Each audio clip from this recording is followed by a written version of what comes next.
Alors, mes chers amis, pour ce nouveau cours de Torah aujourd'hui, voilà, comme jeudi dernier, je vous enregistre le cours depuis le Bet Rabat de Baka à Yerushalayim.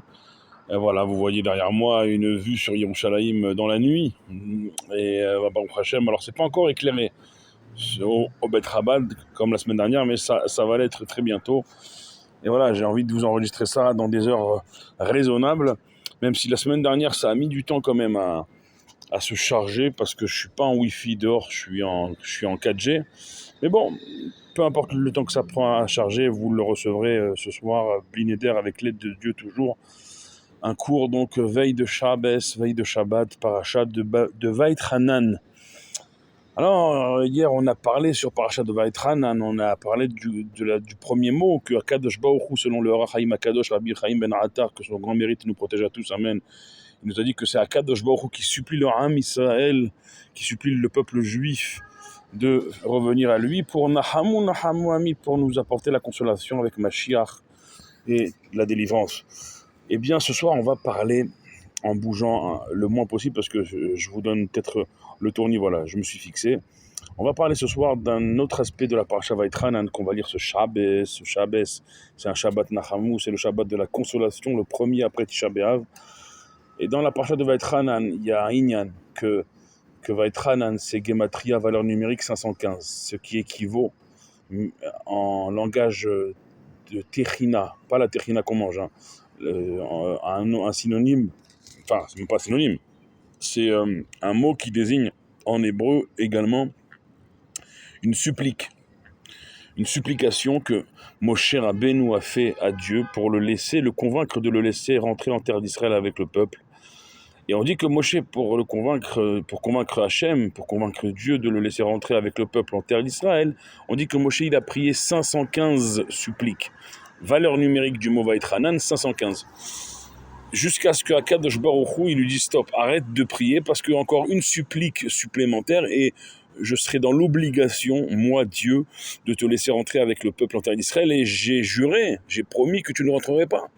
Donc, s'il te plaît, Akadosh Baruch Hu, il est en train de presque, entre grands guillemets, bien sûr, parce que Dieu, il supplie personne, mais oui, devant un tel tzaddik, devant un tel homme que Moshe Rabbeinu, spirituellement parlant, Dieu, il le supplie d'arrêter de prier parce que tellement la prière de Moshe était agréable à Akadosh Baruch Hu que une prière en plus, et il n'aurait pas pu résister, entre grands guillemets, mais on voit combien l'amour de Akadosh Baruch Hu, l'amour de Dieu envers les tzadikim, on dit aussi qu'il a volontairement rendu stériles nos matriarches, à Sarah, Rivka, Rachel et Léa, avant de leur donner des enfants, parce qu'il aimait tellement les prières de nos mamans qu'il voulait entendre leurs prières avant d'ouvrir leur matrice et de leur donner les enfants qu'elles ont eus, Baruch Hashem, des enfants tzadikim, des enfants illustres, Yitzhak, Yaakov, et les 12 garçons de Yaakov, Rachel et Léa, Bila et Zilpa, avec bien sûr leur fille également, Dina. Mais on voit combien Dieu il est sensible à la prière déjà de manière stricte et de base. Que la prière de chacun, la prière de chaque juif, de chaque juive, combien plus encore la prière d'un tzaddik tel que Moshe, le plus grand de tous. Eh bien, Dieu, il lui dit, je t'en supplie, arrête, parce que si tu rajoutes une 516e prière, genre, je vais pas pouvoir résister, en fait. Et la question se pose, pourquoi Moshe, il tente pas cette ultime prière qui le ferait définitivement rentrer avec le peuple en terre d'Israël? On dit que l'histoire, elle se serait figée si Moshe était rentré en terre d'Israël. Il n'y aurait pas eu de Tisha B'Av, il n'y aurait pas eu de temple détruit, il n'y aurait pas eu d'exil, on serait encore au zénith sur notre terre, au sommet de notre gloire. Et pourtant, Moshe a arrêté de prier. Il a écouté la supplique à son tour de Dieu envers lui et il a arrêté de prier. Il a préféré, et il nous enseigne par là, de préférer toujours d'obéir à Dieu que d'obéir à son envie personnelle, parce que l'envie de Moshe, elle était bien sûr de rentrer avec le peuple en terre d'Israël, il n'y a aucun doute là-dessus. Mais plus encore, ce qui était comme la prunelle de ses yeux à Moshe, c'était d'écouter la parole de Dieu. Et ça, c'est pour ça qu'il n'y a qu'un seul Moshe, et il n'y en a pas deux, Enke Moshe Rod. Parce que moi, je parle que pour moi. Moi, Dieu, il me dit, tu pries une prière en plus et bah, je la fais cette prière. Et pas tout le monde ne peut être Moshe avec cette capacité incroyable tout au long de sa vie de toujours écouter. Alors, pour lui, il écoutait les injonctions de Dieu. Par contre, quand c'était pour le peuple, et le pardon et le salut du peuple, là, il écoutait plus personne, même pas Dieu, et il continue après jusqu'à obtenir de Dieu le pardon et le secours du peuple. C'est une grande leçon, là aussi. Pour le collectif, on doit être prêt à outrepasser tout. Par contre, pour sa pomme, pour son nombril, là, Chev et Alta Asadif nous dit la Gemara, il vaut mieux s'asseoir et se taire si c'est pour sa pomme. Pour les autres, oui, on peut, il faut, il faut être prêt à tout. Par contre, pour soi-même, non. Pour soi-même, non. D'ailleurs, c'est pour ça qu'on a tous besoin de se bénir les uns les autres mutuellement, parce qu'on peut bénir les autres, ça marche. Soi-même, c'est plus difficile, donc on se bénit en fait pour que chacun y bénisse l'autre. Ou la Achiv Yom HaChaza, comme c'est marqué, qu'un frère renforcera son autre frère. Bon. Et c'est ça tout le sens de la prière, tout le sens que Akadosh Baruch Hu, il nous demande quelque chose. Eh ben, il faut à l'image d'un Moshe qui était à une prière de rentrer, et il a écouté la parole de Dieu, il n'est pas rentré. Et on peut se poser une autre question. 515, pourquoi 515 515. Pourquoi 515 ? Parce que c'est pour nous enseigner qu'il y a un niveau de prière, va être Hanan, c'est ça, 515. Numériquement, la valeur numérique, la fameuse Gematria, pour nous enseigner qu'il y a un niveau de prière, oui. Ce niveau, il est très très élevé, il est au 515e palier dans les cieux, c'est va être Hanan, c'est la supplique. C'est que quand la prière, je dirais pas simple, parce qu'aucune prière n'est simple, chaque prière c'est immense, mais quand ça suffit plus, eh ben il faut aller plus haut. C'est pas le titre d'une chanson que je vais évoquer ici, c'est-à-dire monter dans les catégories de prière. La techina, la vaitranan, la supplique à Dieu, c'est là on met toutes les tripes. Moshe Rabbeinu, les commentateurs nous disent que son âme est sortie tellement il s'est mis dans ses 515 prières, qu'à tel point Dieu il lui dit arrête, je peux plus résister, tellement tu pries plus que bien. C'est-à-dire qu'Akadosh Baruch Hu, il aime nos prières. On a chacun en nous, le Zohar il dit, Rabbi Shimon Bar Yochai il dit, on a chacun en nous une étincelle de Moshe Rabbeinu. C'est la condition pour que Moshe Rabbeinu il ait arrêté ses prières, c'est qu'il a dit à Dieu, ok d'accord, j'arrête, mais je veux de toi une promesse, que même si je ne vais pas rentrer avec eux en Eretz Israël, tu vas prendre ma neshama, tu vas l'exploser en plusieurs petites étincelles, et à chaque génération, jusqu'à la fin des temps et pour toujours, en chaque juif, à chaque génération, je veux qu'il y ait une étincelle de mon âme en chaque juif, à chaque génération. Et jusqu'à aujourd'hui, jusqu'à la fin des temps, pour toujours, en chaque juif, il y a une étincelle de Moshe. C'est cette étincelle-là de Moshe qui permet, par exemple, nous disent les Chachamim, d'amener pour un papa et pour une maman leur fils à la Brit Mila. C'est pas un acte évident d'amener à 8 jours son bébé à la Brit Mila. Qu'est-ce qui nous donne la force d'amener notre bébé à la Brit Mila, nos bébés au pluriel, Baruch Hashem, eh ben c'est cette étincelle en nous de Moshe Rabbeinu qui nous donne la force de nous surpasser, d'aller toujours plus loin.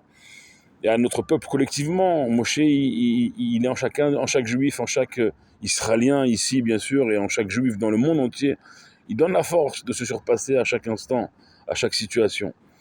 Donc ici, on voit la grandeur d'un Moshe Rabbeinu, et la grandeur de la prière, et la grandeur d'obéir à la parole de Dieu, d'accepter, d'être dans l'acceptation. C'est pas évident, c'est loin d'être évident. Vous savez, aujourd'hui, rien n'est évident.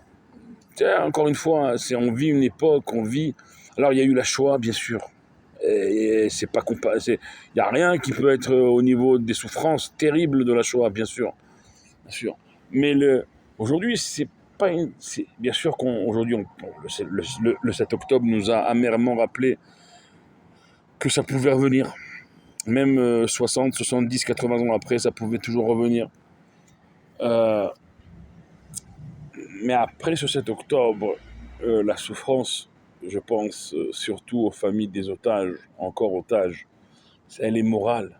Et la souffrance morale, elle est parfois plus terrible est plus longue dans le temps qu'une souffrance physique où il y a parfois des gens, et c'est terrible parce qu'arriver là, ça veut dire que la souffrance, elle est telle qu'ils disent bah, il vaut mieux nous ôter la vie en un instant que de souffrir plus de 300 jours. C'est le cas pour les familles des otages, sans nouvelles, sans même un corps. Là, Easter, Chazve Shalom, sans même un corps. Imaginez-vous, on est en train d'attendre même des corps. Et ça, c'est la souffrance morale. Et ça, c'est les familles des otages, c'est les mamans. Je vous ai raconté que le soir de Tisha B'Av, sur la chaîne 14 israélienne, ils ont interviewé des mamans de soldats qui sont tombés au champ de bataille. Et ce courage incroyable de ces mamans, de ces familles. Et bien sûr, c'est un courage incroyable. Et nous-mêmes, sans avoir été, en tout cas dans nos cercles proches, familiaux proches, touchés, eh bien, il y a quelque part, bien sûr, sans commune mesure avec ces mamans et avec ces familles d'otages, mamans de soldats, bien sûr, on est à des années-lumière de leur souffrance. Mais je pense qu'il y a une époque, une année particulièrement, cette année que nous vivons, où dans les têtes, ça va pas. Dans les têtes, ça va pas. Voilà, ce soir, on fait Fabregen. La semaine dernière, on était Fabregen avant Tisha B'Av. Et bon, chacun, il vient avec ses valises de la semaine et de ses soucis. Il y a un moment donné où dans les Nigunim, dans la Simcha, la joie des Nigunim, la semaine dernière, on s'est regardé, certains ont pleuré. Moi-même, j'ai versé quelques larmes, pour tout vous dire. Pas quelques larmes, plusieurs larmes même. Parce que voilà, la avira, comme on dit ici, c'est-à-dire l'atmosphère, elle fait que dans les têtes, c'est pas évident. Et c'est pour ça qu'on a besoin de ces moments de réunion ensemble dans la semaine. Shabbat, bien sûr, c'est Me'ain Olam Haba, c'est un avant-goût du monde futur. Shabbat, c'est le moment où on recharge nos batteries physiques et surtout mentales. Parce que physiquement, on peut se rétablir en se reposant, par exemple. Mentalement, c'est plus compliqué. On ne pose pas nos têtes et on les charge, ça n'existe pas, ça. Nos têtes, elles sont toujours là. Au Hachem, d'ailleurs, mais c'est pour ça qu'on a besoin. On a besoin de se renforcer les uns les autres. Et pour terminer ensemble ces tout derniers instants d'exil et pour accueillir Bessimcha, Ouftuv Levav, avec joie et bon cœur, les premiers instants de notre délivrance. Voilà, on arrive bientôt à 13 minutes, je vais m'arrêter là, en vous souhaitant un goût de Shabbos, un Shabbat Shalom ou Mevorach, un Shabbat de paix et de bénédiction pour notre peuple, où qu'il se trouve. Grosse pensée toujours à nos otages, à nos soldats, que Dieu les fasse revenir en vie, sains et saufs en terre d'Israël très bientôt, et que Dieu nous envoie Mashiach très bientôt, avec la résurrection des morts, où on reverra tous nos proches disparus, pour ne plus jamais les quitter dans le 3e Beth Amikdash reconstruit à Yerushalayim, avec la présence de Dieu révélée en son sein et au monde. Amen, Kenny Hudson. Priez pour nous comme on prie pour vous, ensemble, on est toujours plus forts. Baruch Adonai Leolam, Amen ve Amen.